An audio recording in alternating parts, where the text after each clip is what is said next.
I stood by the door, coat over my arm. Across the room, Seris Ashworth, the coldest commander I'd ever served, stared out at the city lights, holding my resignation letter. 47 seconds passed. Neither of us breathed. Then, without turning, she said, "I always kept you safe. I just didn't know how to do it any other way." I heard a boss saying goodbye. I didn't see the tear on her face in the glass. It took me 6 months, a quiet apartment in another city, and one phone call from an old friend to understand what she'd actually said to me that night. By then, the truth had already crushed me. The coldest person in that room had never been her, it had been me. To understand how I ended up standing near that dark office door, turning my back on 5 years of unyielding devotion, you have to go back 5 years, to a freezing rainy morning when I first walked into the headquarters of Ashworth Tactical Logistics. The glass and steel skyscraper soared 50 stories into the overcast sky, a sprawling fortress dedicated to international high-stakes security, intelligence coordination, and crisis management. I was 24 years old, fresh off 4 years of intense military logistics duty, eager, idealist, and desperate to prove my worth as an operations coordinator. My heart hammered against my ribs as the high-speed elevator carried me to the executive floor. I had heard the rumors in the industry long before applying. Seris Ashworth was the youngest female founder in the private security sector, a prodigy of tactical organization, but renowned across 3 continents for possessing a heart made of solid ice. People called her the unbending commander. They said she never smiled, never praised, and never allowed personal feelings to contaminate operational efficiency. When I entered her corner office for my initial briefing, she didn't look up from her terminal for a full minute. She sat behind a pristine mahogany desk, her straight black hair secured into a severe low bun, her cold steel gray eyes scanning complex financial spreadsheets. She wore a high-collared charcoal blazer buttoned straight to the neck. When she finally looked at me, her gaze felt like a surgical scalpel slicing through my chest. She didn't offer a handshake. She didn't offer a welcome. She simply pointed her gold pen at the stack of leather-bound files on the edge of the desk and spoke in a low, measured voice. "Be punctual. Be effective. Don't waste my time. You start today." I swallowed hard, taking the files and stepping backward out of her doorway.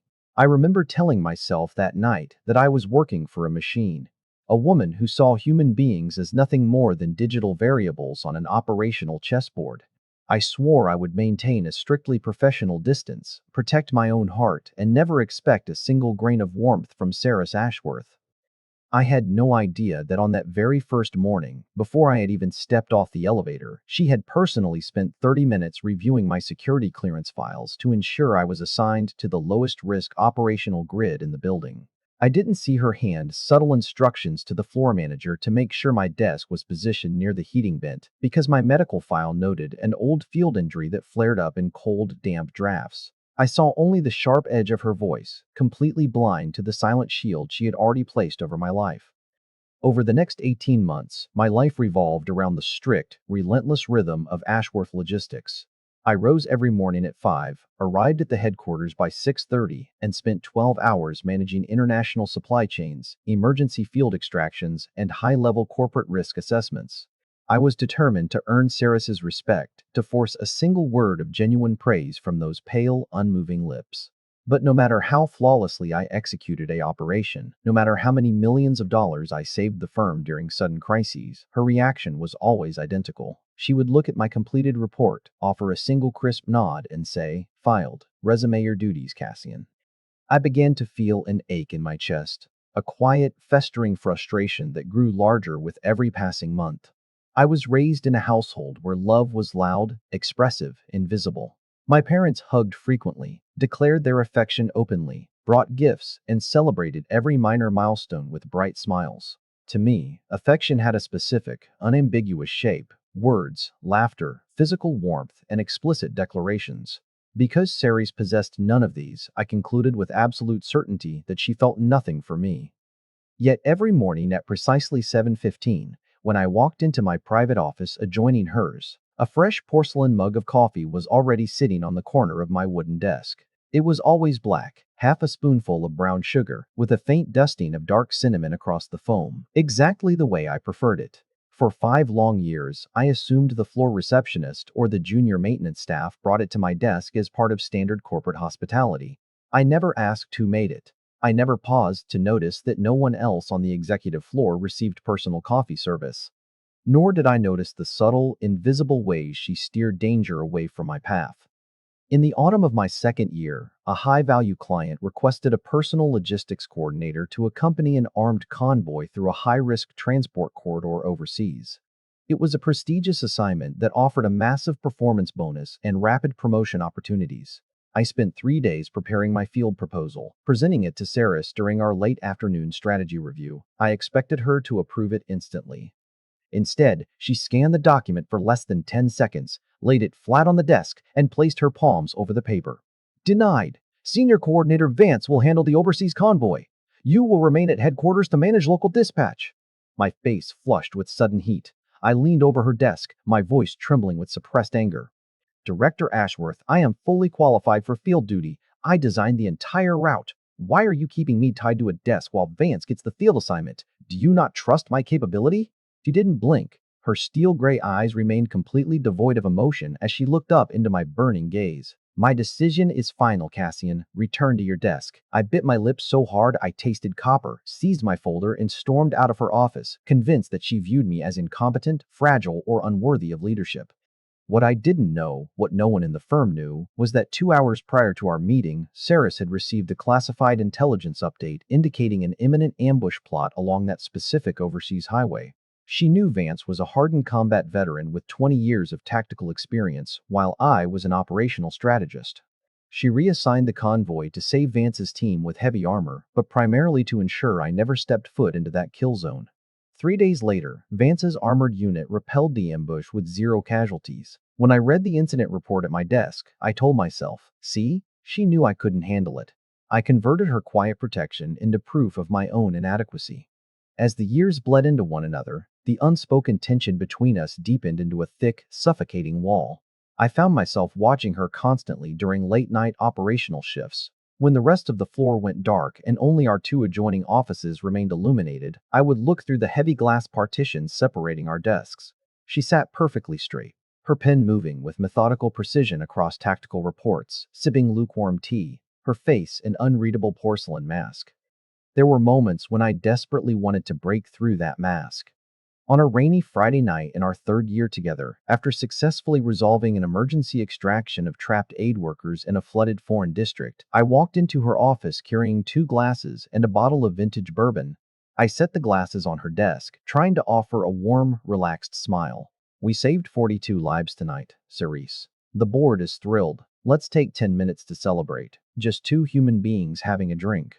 She looked at the golden liquid in the glass, then looked up at my face. For a split second, a microsecond so brief I thought I imagined it, her pale throat constricted, and her gray eyes softened with a strange, haunting vulnerability. But before I could grasp it, the steel shutters slammed shut again. She folded her hands over her lap and spoke in that calm, distant tone. We do not consume alcohol on active operational duty, Coordinator Vale. Clear the glasses and submit your final shift logs before midnight. The rejection hit my chest like a cold physical blow. My smile collapsed. I picked up the glasses, my knuckles turning white around the crystal stems. Of course, Director. Forgive me for forgetting the protocol. I turned my back and walked out, my heart hardening into a tight, angry knot. I told myself that she was incapable of human connection, that she regarded me as nothing more than a mechanical gear in her corporate machine. I swore I would never expose my feelings or offer her warmth ever again. What I failed to see was the trembling hand she quickly hid beneath her desk the moment I closed her office door. I didn't know that her father, a legendary field commander whom she had adored above all else, had poured himself 2 fingers of dark bourbon on the night before his final fatal deployment, clinking his glass against hers and saying, "We'll celebrate properly tomorrow, little star." He never returned. To Seris Ashworth, celebrating an operational victory before the final debrief was signed was not just a breach of protocol. It was a terrifying omen that made her lungs seize with primal panic. 2 months later, my mother was diagnosed with an aggressive abdominal tumor that required immediate, highly specialized surgical intervention at a renowned private medical facility across the country. I sat at my desk at midnight, staring at the mounting medical bills and the complex leave request forms, my head buried in my shaking hands. I knew the firm's strict leave policy required 90 days of advance notice for extended absence, and I had used up most of my paid leave on operational travel. The very next morning, before I could even draft a formal request, my corporate email inbox chimed with an official notification from Human Resources. My leave of absence for 45 days had been approved under full executive pay status. Furthermore, the specialized medical facility had received a full prepayment guarantee covering all surgical expenses and top-tier recovery suite accommodations. I rushed into HR, stunned and confused, asking the department head who had authorized such an extraordinary exception. The HR manager smiled warmly and pointed upward toward the executive floor. Director Ashworth submitted the executive override paperwork late last night. She classified your mother's case under vital operational family support. I stood in the hallway, stunned for a moment, before my defensive mind quickly reframed the entire event. I thought, she just wants to ensure I'm not distracted at work. She's protecting her company's productivity. I walked into her office to offer a brief, formal thank you. She didn't even look up from her screen. Your mother's health is paramount to your focus. Safe travels, Cassian. I nodded, confirmed in my belief that her gesture was purely strategic. The fourth year of our working relationship brought the most dangerous field crisis in the history of Ashworth Logistics. A sudden geopolitical collapse in a coastal region overseas trapped 12 of our senior logistics engineers inside a high-security communications facility. Communication lines were severed, the local airport was seized by militia forces, and the corporate board fell into a state of chaotic panic.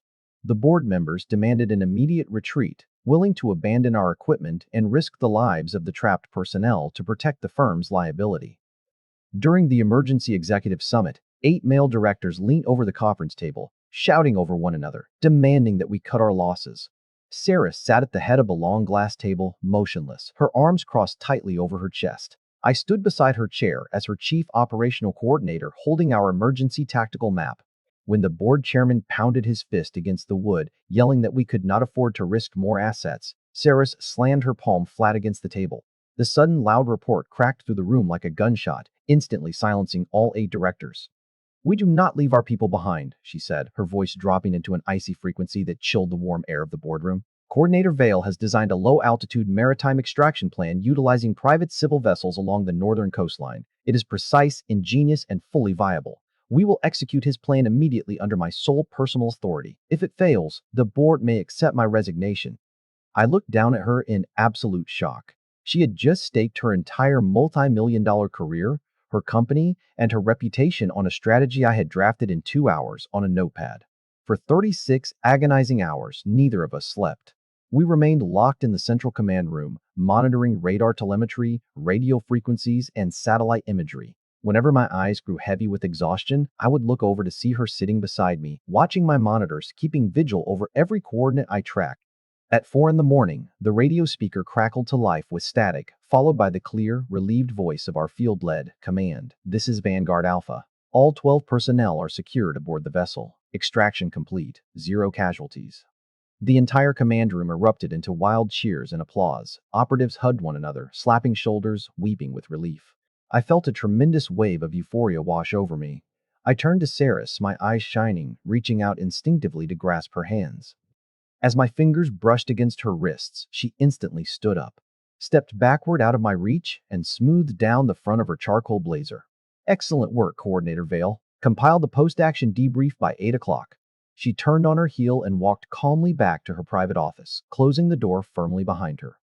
My hands remained suspended in the midair, cold and empty. The euphoria in my veins instantly curdled into bitter, poisonous resentment. Around me, colleagues were celebrating, but I felt more alone than I had ever felt in my life. I stared at her closed office door, my teeth gritting tightly. You are a statue, I whispered under my breath, my voice dripping with quiet venom.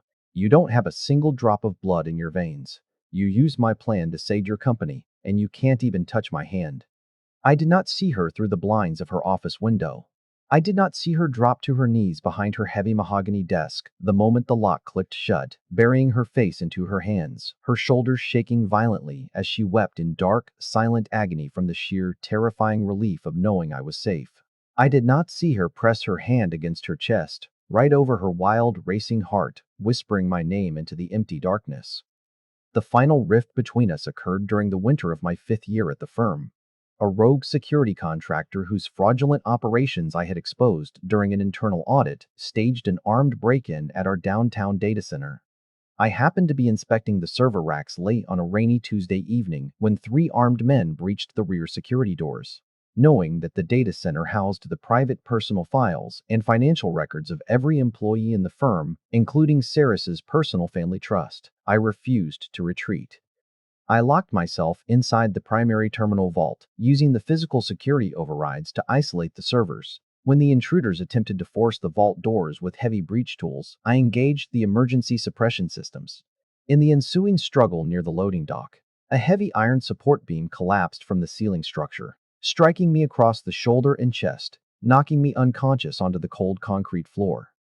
When I finally opened my eyes, the harsh, blinding glare of hospital ceiling lights burned my vision. The sterile smell of antiseptic and rubbing alcohol filled my nostrils. I was lying in a private room on the top floor of the city central hospital, an intravenous drip plugged into my forearm, my chest wrapped in tight medical bandages. The wall clock indicated it was 3 in the afternoon on a Wednesday. A senior floor nurse stepped into the room to check my vital signs. "Ah, Mr. Vale, you're finally awake. You've been out for nearly 14 hours. You have 2 fractured ribs and a minor concussion, but you're going to make a full recovery." I rubbed my aching forehead, my voice raspy and dry. Did anyone from my company come by?" The nurse smiled warmly, adjusting my IV line. "Oh, yes. A striking woman with dark hair and a low bun arrived right behind the ambulance last night at 4 in the morning. She looked terrified, though she kept her composure remarkably well. She refused to leave your bedside for 11 straight hours. She sat right in that chair, holding your chart, monitoring your heart rate readout with every breath you took. She didn't touch the food we brought her. She didn't sleep for a single minute." My heart gave a sudden, violent leap against my ribs. "Where is she now?" I asked, my voice trembling with a sudden, desperate flame of hope that flared up in my chest. "Is she still outside?" The nurse shook her head gently. "No, dear. Around 3 hours ago, right when your vitals stabilized and the doctor announced you were out of any potential danger, she stood up, smoothed her blazer, paid your entire private hospital bill in advance, and left quietly. She mentioned she had an executive board meeting to attend." The sudden flame in my chest was instantly doused with a bucket of ice water. The bitter resentment returned tenfold, heavier and darker than ever before. I sank back against the thin hospital pillows, closing my eyes as a dark, cynical laugh escaped my throat. "Of course," I whispered to the empty room. "She came to make sure her chief coordinator wasn't permanently damaged. She stayed to protect her corporate asset and left the second the inventory check was complete." I spent 3 days in that sterile hospital room, nursing my broken ribs and nursing a far more dangerous injury in my soul. I decided that 5 years of waiting for a single sign of human affection from Seris Ashworth was enough. I was 29 years old. I was wasting my youth, my emotions, and my life serving a woman who treated me like a reliable tool. I resolved that the moment I walked back into headquarters, I would hand her my resignation. On the night of my resignation, the first snow of the season was falling softly over the city, dusting the dark skyscraper roofs in thin white powder. The headquarters was quiet, most of the staff having departed at 6. I walked up the broad carpeted staircase to the executive suite, carrying a single leather folder containing my formal, irrevocable 30-day notice of resignation. Seris was sitting behind her desk, exactly as she had sat every single evening for 5 years. The dim amber lights of the city reflected off the polished wood. I walked in without knocking, stopping 3 feet from her desk. I didn't sit down. I reached into my coat, pulled out the white envelope, and set it flat on the mahogany surface directly between us. She didn't reach for it immediately. She looked at the white paper, then slowly raised her steel gray eyes to meet mine. For the first time in 5 years, I saw a subtle shadow of fatigue beneath her eyes. "What is this, Cassian?" Her voice was barely above a whisper. "That is my 30-day notice of resignation, Director Ashworth," I said, my voice steady, cold, and stripped of all emotional cadence. "I am leaving Ashworth Logistics. My contract allows me to exit with 30 days' notice. I will complete the transition of my files to Coordinator Vance before the end of the month." Silence stretched between us, thick and heavy enough to crush steel. She slowly reached out her hand, picking up the white envelope. Her fingers held the paper for 47 agonizing seconds. She didn't open it. She didn't scan the text. She simply held it, her gaze fixed on my face. "Why?" she asked quietly. It was a simple, single word, but it carried a weight that made the air in the room vibrate. I took a deep breath, letting 5 years of accumulated bitterness spill from my lips in a cold, measured torrent. "Because I have given you 5 years of my life, Seris. I have worked 80 hours a week. I have protected your servers, designed your operations, and stood by your side through every crisis. And in 5 years, you have never once looked at me like a human being. You have never offered a single word of warmth, a single smile, or a single moment of genuine connection. You treat me like an operational function in your system. I am tired of serving an iceberg. I want to build a life where I am loved out loud. Something shattered across her face, a sudden, silent fracture that rippled through her eyes, her lips, and her posture. For 2 seconds, her mouth opened slightly, as if she were about to scream, to reach out, to tear down every wall she had ever built. But the lifelong habit of emotional survival reasserted itself with brutal force. Her facial muscles locked down into that impenetrable porcelain mask once more. She laid the envelope flat on her desk. She stood up slowly, stepping toward the large floor-to-ceiling window, turning her back completely toward me. Her silhouette stood dark against the glowing city below. When she spoke, her voice was flat, mechanical, and completely drained of emotion. "I always kept you safe. I didn't know how to do it any other way." I stared at her back, my jaw clenching tightly. "I didn't ask for a bodyguard, Seris. I asked for a human being." I turned on my heel, pulled open the heavy oak door, and walked out into the corridor. Behind me, in the dark glass reflection of the window, a single tear escaped her left eye, tracking down her pale cheek to drip onto her charcoal blazer. I did not see it. I closed the door and left Ashworth Logistics forever. 3 weeks later, I packed my entire life into 4 suitcases and boarded a morning flight to a sunny, vibrant metropolis 300 miles down the coast. I was determined to put Ashworth Logistics, the cold gray skies of my old city, and the memory of Seris Ashworth permanently behind me. I wanted to start completely fresh, in a place where people smiled in the streets and words flowed freely.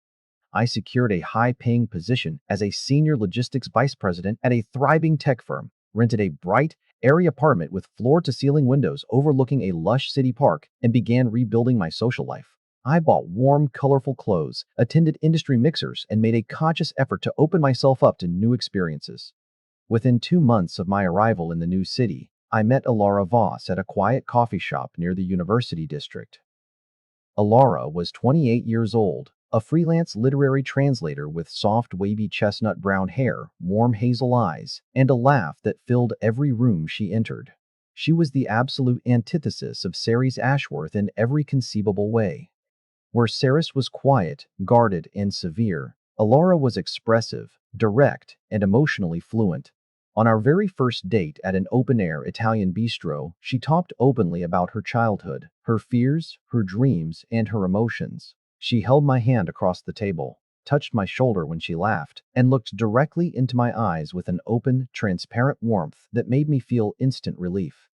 For the first time in 5 years, I felt seen in the exact way I had always craved. When Alara cooked dinner at her apartment, she would dance around the kitchen, playing bright acoustic music, offering me tastes of sauce from a wooden spoon, laughing when I spilled flour on my apron. When I brought her flowers, she would gasp with genuine delight, wrap her arms around my neck, and kiss my cheek repeatedly. Within 4 months, we had moved into a beautiful sunlit loft together. Every morning, Alara would wrap her arms around my waist while I brewed coffee, whispering, "I love you, Cassian. I'm so glad you came into my life." Every evening before going to sleep, she would trace patterns on my chest and say, "You are my favorite person in the world." I told myself that I had finally found what I was searching for. I had found a love that spoke my language, loud, clear, visible, and constant. I threw myself into the relationship with total devotion, buying her thoughtful gifts, taking her on spontaneous weekend trips to the coast, and responding to every declaration of affection with equal enthusiasm. I told my friends back home that I was happier than I had ever been.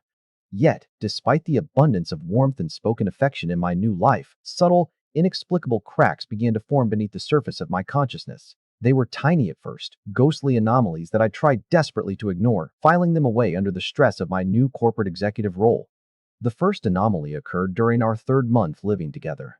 Alara offered to make our morning coffee as a sweet surprise. She presented me with a steaming mug topped with whipped cream and caramel drizzle. I took a sip, offered a warm smile, and thanked her profusely. But as I swallowed the sweet liquid, a sudden, unbidden memory flashed through my mind. A plain white porcelain mug sitting on the edge of a mahogany desk, containing dark black coffee, half a spoon of brown sugar, and a delicate dusting of cinnamon. My palate missed the precise bittersweet balance I had drunk every morning for 5 years. The second anomaly was far more unsettling. I began waking up abruptly at 3 o'clock in the morning, my heart racing, my fingers instinctively reaching out in the dark for my smartphone on the nightstand. For 5 years at Ashworth Logistics, 3 in the morning was the standard window for international operational status reports. My body had been conditioned to expect emergency alerts, satellite updates, and logistics crises. Now, when I unlocked my phone in the quiet bedroom, the screen showed only peaceful notifications, social media likes, promotional emails, and sweet text messages from Alara sent before she fell asleep. There were no operational updates. There were no emergency logistics alerts. There were no quiet, brief confirmations from Director Ashworth. The silence of my phone at 3 a.m. felt unnervingly empty, like an unanchored boat drifting on a vast, featureless sea. One evening in late spring, Alara and I were walking home from a movie theater along a poorly lit street in the Arts District. A group of loud, intoxicated men stepped out of a side alley, arguing aggressively among themselves. Instinct took over my body before my brain could process the situation. I stepped smoothly in front of Alara, positioning my body as an impenetrable angle between her and the threat, my hands moving to a defensive posture, scanning their movements with cold, tactical precision until they passed. Alara laughed softly, wrapping her arm around mine as we continued walking. Wow, Cassian, you're so protective. That was like watching a movie scene. I smiled back at her, but deep inside my chest, a sudden wave of cold nostalgia washed over me. I remembered how Seris Ashworth had positioned her body between me and angry board members during tense operational meetings. I remembered how she had quietly altered transport routes, rewritten deployment schedules, and placed herself in front of corporate gunfire so that I would never have to bleed. Alara saw my protection as a thrilling, romantic gesture. Seris had practiced protection as a silent, sacred religion. I caught myself making these quiet comparisons more and more frequently. Whenever Alara gave me a long, emotional speech about her feelings, a quiet voice in the back of my mind would whisper, "She talks a lot. But would she sit in a sterile hospital room for 11 straight hours without sleeping, just to watch your heart rate monitor?" I hated myself for thinking it. I tried to suppress the thoughts, telling myself I was being ungrateful to a wonderful woman who loved me openly. But the phantom silence of Seris Ashworth was growing louder every single day. The turning point arrived on a rainy Tuesday evening 6 months after I had left Ashworth Logistics. Alara was out attending a publishing workshop in the city, leaving me alone in our sunlit loft. Rain was beating a rhythmic pattern against the high glass windows, casting long, liquid shadows across the hardwood floor. I was sitting at my glass desk, finalizing an quarterly logistics forecast for my new firm, when my personal cell phone buzzed against the polished surface. The incoming caller ID displayed a number I hadn't seen in half a year: Soren Kale. Soren was a 34-year-old senior field operative at Ashworth Logistics, a battle-tested tactical veteran with short-cropped auburn hair, quiet brown eyes, and an unflappable demeanor. He was one of the very few people in the firm who had worked alongside both Seris and me since the founding days. He was a man of few words, known for his absolute honesty and deep operational intelligence. My heart did a strange, erratic flip inside my ribs as I pressed the answer button and raised the phone to my ear. "Soren? Is that you?" "Hello, Cassian." Soren's voice came through the speaker, low, calm, and weighted with a heavy, familiar gravel. "It's been a while. How is the new city treating you?" "It's good, Soren. The work is steady. The weather is warm. How are things back at headquarters?" I asked, trying to sound casual, though my knuckles were turning white around the phone casing. Soren let out a long, heavy sigh that crackled through the static. "The firm is struggling, Cassian. Ever since you walked out, the operational grid has been in chaos. Vance is doing his best, but he doesn't have your tactical foresight. The board is putting immense pressure on the director to merge with a foreign conglomerate." A tight knot formed in my stomach. "And how is Seris?" I asked, the name feeling sharp and unfamiliar on my tongue after 6 months of silence. Soren paused for 3 full seconds before answering. "She works 20 hours a day now, Cassian. She doesn't go home. She sleeps on the leather sofa in her office. She looks like a ghost, but that's not why I'm calling you tonight." I frowned, leaning forward in my chair. "Then why are you calling, Soren?" Soren's voice dropped an octave, becoming intense, deadly serious, and stripped of all casual tone. "I'm calling because I spent 5 years watching two brilliant people destroy each other out of total stubborn blindness. And I can't sit by and watch it ruin the rest of your life. Tell me something, Cassian. Did you ever figure out who made your coffee every morning for 5 years? The question hit me like a sudden, unexpected physical blow. I froze in my chair, The phone pressed hard against my ear, the sound of the rain outside fading into a distant blur. What are you talking about, Soren? The maintenance staff made the coffee on the executive floor. Soren let out a cold, cynical laugh that cut through the line. The maintenance staff? Cassian, the maintenance staff doesn't even have access to the executive suite until 8 in the morning. You arrived at 6:30 every day. For 5 years, Seris Ashworth arrived at 6 o'clock sharp. She bought a high-end espresso machine, imported dark roast beans from Italy, and personally prepared your coffee every single morning. Black, half sugar, cinnamon. She brought it to your desk before you stepped off the elevator so you would never see her do it. My breath caught in my throat. My blood seemed to stop flowing through my veins. That doesn't make sense, I stammered, my voice cracking slightly. She never mentioned it, not once. Why wouldn't she say something? Because Seris Ashworth doesn't speak in words, you idiot, Soren snapped, his voice rising with a rare, fiery passion. She speaks in actions. You spent 5 years complaining that she never gave you a speech or a warm smile, while walking past 5 years of quiet, unyielding devotion every single day. Do you want to know why she denied your assignment to that overseas convoy in your second year? She thought I wasn't qualified, I whispered, my mind reeling back to that angry confrontation in her office. She received an intelligence leak about an ambush plot 2 hours before your meeting. Soren roared through the receiver. She knew Vance's heavy unit could handle a firefight, but she couldn't bear the thought of risking your life. She reassigned the convoy to protect you. And do you remember when your mother had that tumor? HR approved an executive leave policy, I began, my voice trembling violently. There was no executive leave policy for 45 days. Soren cut me off mercilessly. Seris personally paid $200,000 out of her private family inheritance to cover your mother's surgery and private hospital suite. She forged the HR override documents so you wouldn't feel obligated or embarrassed to accept her personal money. I dropped into my chair, my knees giving way beneath me. The room seemed to spin in slow, sickening circles. Room lights flickered in my peripheral vision as 5 years of memories began rewriting themselves in real time. Every cold rejection, every sharp protocol enforcement, every unreadable look, all of them were suddenly reframed under a blinding, terrifying new light. And the hospital night? I choked out, tears welling up in my eyes for the first time in years. When I had the concussion, the nurse said she left to attend a board meeting. She didn't go to a board meeting, Cassian, Soren said softly, his tone shifting into a painful, compassionate murmur. She sat in her car in the hospital parking lot for 4 hours, crying until her eyes were swollen shut. She left your room before you woke up because she was terrified that if you looked at her face and asked why she was there, she would break down and confess everything. And she believed, with every fiber of her broken soul, that loving her would put a target on your back. Silence descended over the phone line. A massive, crushing silence that felt like an ocean falling upon my chest. I couldn't speak. I couldn't breathe. My hand was shaking so violently that I almost dropped the phone onto the hardwood floor. Check your encrypted email inbox, Cassian, Soren said quietly after a long pause. Before I called you, I accessed her private personal drive. She keeps a log. 1 entry every night before she leaves the office. You deserve to see it before you make any more decisions about your life. The call disconnected with a soft click. I sat motionless in the dark loft for a full minute, listening to the heavy rain beating against the glass windows. With trembling fingers, I opened my laptop, unlocked my private email client, and opened the newly arrived encrypted attachment from Soren.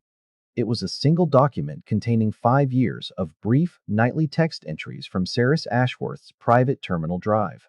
There were hundreds of entries, spanning from my first week at the firm to the night I walked out. I scrolled down, my eyes burning as I read her actual words for the first time in my life. October 14th, Cassian returned safely from the northern transport route today. He looked tired, but his smile was bright. He does not know I altered the security routing. This is enough. March 22nd, he was 4 minutes late to the office this morning. I checked the regional traffic reports immediately. He was not involved in the multi-vehicle collision on the highway. My lungs finally unclenched. He is safe. This is enough. August 9th, he brought 2 glasses of bourbon into my office tonight to celebrate the extraction success. He looked at me with such warmth. God, I wanted to take the glass. I wanted to tell him everything. But if I let him close, if he becomes my weakness, the board and our enemies will use him to destroy us both. I must remain his shield. I spoke harshly to drive him away. His eyes looked so hurt. I am sorry, my star. This is enough. November 18th, his mother's surgery was successful today. The surgeon confirmed full recovery prospects. Cassian looked so relieved when he returned to his desk. He thanked me formally, believing HR managed the package. It is better he thinks it was corporate protocol. He owes me nothing. His peace is enough. December 4th.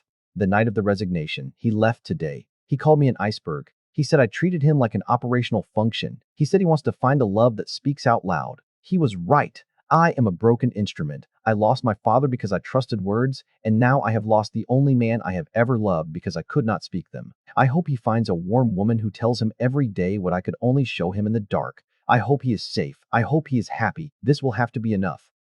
I pushed the laptop away, collapsed over my desk, and buried my face into my arms. Great, racking sobs tore through my chest. Heavy, painful, agonizing sobs that shattered 5 years of arrogant self-pity. I wept for the 5 years of quiet devotion I had walked past. I wept for the coffee I had drunk without gratitude. I wept for the woman who had sat alone in the dark every night, protecting me from the world while I called her an iceberg. I had been waiting for her to speak my language, completely blind to the fact that she was writing an entire masterpiece of love in hers. When Alara returned to the loft 2 hours later, she found me sitting in total darkness on the living room sofa, staring blankly out at the rain-soaked city. My eyes were red and swollen, my face pale, the printed pages of Seris's private log lying spread out across the glass coffee table. Alara set her handbag down, her warm hazel eyes filling with instant concern. She rushed over, kneeling beside the sofa, taking my cold hands into hers. "Cassian, what happened? Are you sick? Did someone die?" I looked down at her kind, open face, the face of a woman who had offered me nothing but sweetness, spoken love, and gentle care for 6 months. A heavy, crushing guilt surged through my chest. She didn't deserve to be caught in the wreckage of my past, yet I knew I could no longer live a lie. "Alara," I said, my voice hoarse and broken, "I need to tell you something, and you deserve the absolute truth." For the next hour, I told her everything. I told her about my 5 years at Ashworth Logistics. I told her about the silent commander who never smiled. I told her about the coffee, the overseas convoy, the mother's surgery, the hospital vigil, and the nightly entries. I read her the final entry from December 4th. Alara sat quietly on the rug, listening to every word, her face reflecting a complex tapestry of shock, sorrow, and deep realization. When I finally finished speaking, the room fell into a long, quiet silence, broken only by the steady dripping of rain outside. Alara reached out, picking up one of the printed pages, reading Seris's words under the soft, dim light of a floor lamp. She set the paper down gently, looked up into my eyes, and spoke in a low, measured tone stripped of all anger.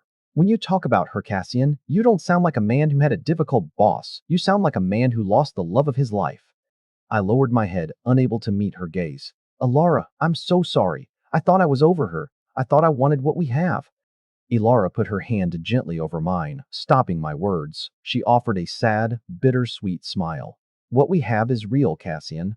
It was warm, and it was honest, but I always felt a phantom standing between us. Whenever I said I love you, you said it back, but your eyes were always looking somewhere else, searching for a silence you couldn't find with me. You were trying to use my words to heal a wound caused by her silence. She stood up slowly, walking to the large window, looking out at the city lights just as Seris had done 6 months ago. "I have one final question for you, Cassian, and I need you to answer it with complete honesty." "Ask me," I whispered. Alara turned around, her hazel eyes meeting mine with absolute clarity. "If she called you right now, if she was in trouble, or if she simply opened her door and asked you to come back, would you go?" I froze. I wanted to lie. I wanted to tell Alara that I would stay with her, that I would protect our warm, comfortable life. But the truth was a fire burning in my throat. I went silent for 4 agonizing seconds. Alara nodded slowly, a single tear trailing down her cheek as she offered a gentle, accepting smile. "That was my answer, Cassian. Pack your bags. Go back to your commander. Don't leave her in the dark any longer." The next morning at 6 o'clock, I boarded the first express train back to my old city. The journey felt like a fever dream.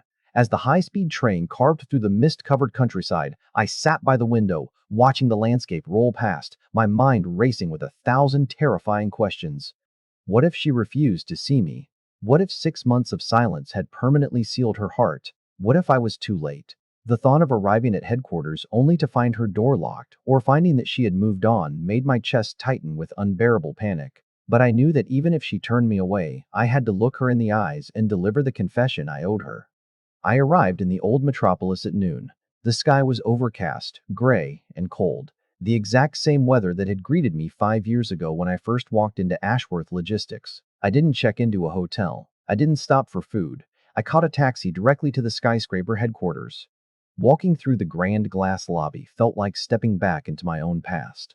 The security guards recognized me immediately, offering respectful nods as I bypassed the visitor desk and entered the executive elevator. My heart pounded like a jackhammer against my ribs as the elevator climbed to the 50th floor. When the metallic doors slid open, the executive floor was quiet. Staff members looked up in surprise as I walked past their cubicles, but I didn't stop to make small talk. I walked straight down the familiar carpeted corridor toward the corner office. The heavy oak door was slightly ajar. I stood in the doorway, my breath catching in my throat. Seris Ashworth was sitting behind her mahogany desk. She looked thinner than I remembered. Her face was pale, subtle, dark circles shadowed her eyes, and her dark hair was pulled back into that same severe low bun. She was scanning a tactical report, a gold pen held tightly between her fingers. Beside her desk sat a plain white porcelain mug. I took a deep breath, stepped into the room, and let the heavy door click softly shut behind me. The sound of the latch echoed through the quiet room. Seris froze. Her body went completely motionless for one long, agonizing second. She didn't look up immediately. She slowly set her gold pen down on the paper, her fingers trembling slightly. When she finally raised her steel-gray eyes to meet mine, the shock in her gaze was so profound it felt like a physical force in the room. For 3 long beats, neither of us spoke. "Do you have an appointment, Coordinator Vale?" Her voice came through the air, flat, mechanical, and quiet. But I saw her right hand, resting on the desk, gripping the edge of the mahogany wood so hard her knuckles turned white. I didn't answer her corporate question. I took 3 slow steps forward, stopping right in front of her desk, looking down into those cold, beautiful gray eyes that had guarded my life for 5 years. "The night I was injured in the server vault," I said, my voice low, clear, and vibrating with emotion. "You stayed by my hospital bed for 11 straight hours. Why did you leave before I woke up?" Seris's throat constricted. A subtle tremor passed through her lower lip, but she forced her posture to remain rigid. "I had an executive board meeting to attend. Your medical vitals were stabilized. It was standard protocol." "Stop lying to me, Seris," I whispered, leaning down slightly, placing my palms flat on her desk, bringing my face closer to hers. Soren showed me the log. I read every entry. I know about the coffee. I know about the overseas convoy. I know about my mother's surgery. I know about the parking lot after the hospital. I know everything. The porcelain mask didn't just crack, it collapsed entirely.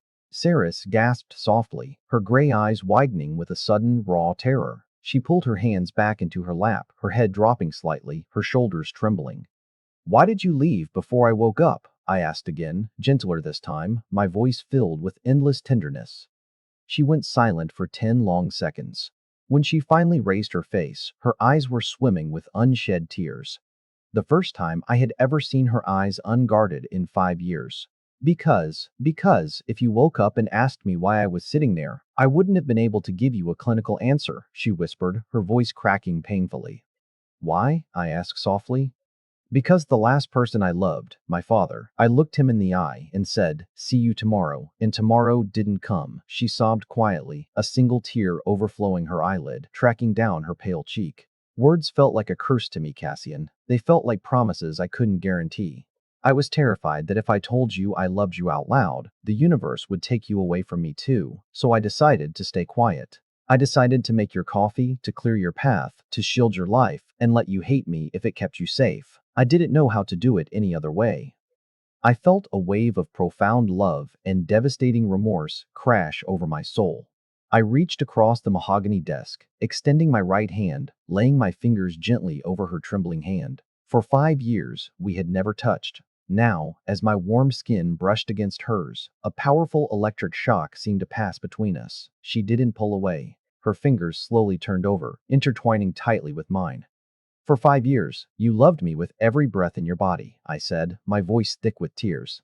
"And I didn't see it, because I was arrogant, foolish, and looking for love in only one language. That was not your failure, Seris. That was mine. I am so sorry for leaving you in the dark." Seris looked down at our joined hands on the desk, letting out a long, shuddering breath that sounded like a prisoner being released from a lifetime of solitary confinement. She didn't offer a dramatic speech. She didn't drop to her knees. She simply squeezed my hand tighter, her pale lips curving into the smallest, softest, most radiant smile I had ever seen in my life. The next morning at 7:15, I walked into Ashworth Logistics headquarters.